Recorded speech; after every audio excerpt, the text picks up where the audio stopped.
संतोष देशमुख यांच्या हत्येला 29 दिवस उलटले। आज मोर्चाचं आयोजन करण्यात आलेलं आहे। अनेक आमदार या मोर्चामध्ये सहभागी होत आहेत। माझ्यासोबत आहेत नवनियुक्त आमदार साहेब, तुम्ही सुद्धा खरं तर मोर्चामध्ये सहभागी होत आहे, काय भावना आहेत? मी आत्ताच मतदारसंघामधनं मोर्चामध्ये सहभागी होण्यासाठी जातोय। भावना काय, जन आक्रोश आहे याच्यामध्ये। जे काही कैलासवासी संतोष अण्णा देशमुख आहेत, निर्गुणपणे हत्या झालेली आहे आणि त्याच्यामधील अजून 2-3 मला वाटतं 3-4 आरोपी सापडणं, जे फरार आहेत ते सापडलेले नाही।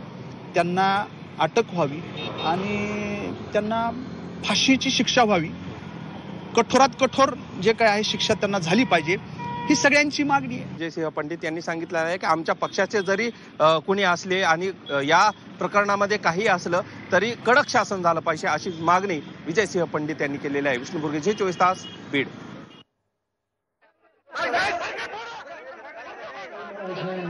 तर हातामध्ये काळे झेंडे घेऊन हे सर्व मोर्चेकरी निघालेले आहेत। थोड्याच वेळात जिल्हाधिकारी कार्यालयावर ते पोहोचतील।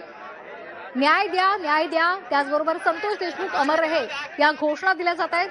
मोठ्या संख्येने महिला सुद्धा या मोर्चामध्ये सहभागी झालेल्या आहेत। निर्घृणपणे संतोष देशमुख यांची हत्या करण्यात आलेली होती आणि त्यामुळे आता हा संताप व्यक्त केला जातोय।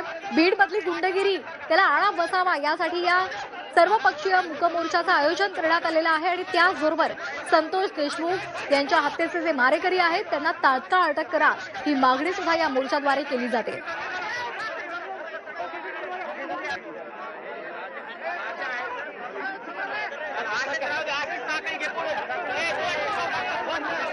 संतोष देशमुख यांची निर्घृण हत्या करण्यात आलेली होती। 3 तास त्यांचे हाल करून त्यांना मारण्यात आलेलं होतं। या संदर्भात विरोधकांसह सर्वपक्षीय नेत्यांनी आवाज उठवलेला होता। बीडमध्ये खुनांची मालिका ही वाढत चाललेली आहे आणि त्यामुळे त्यावर अंकुश ठेवण्यात सरकारला अपयश येतंय, अशी टीका सुद्धा सरकारवर करण्यात आलेली होती आणि या सगळ्याच्याच विरोधात भव्य मूक मोर्चाचं आयोजन करण्यात आलेलं आहे। हे दृश्य आपण आता बीड मधली झी 24 तासवर पाहतोय।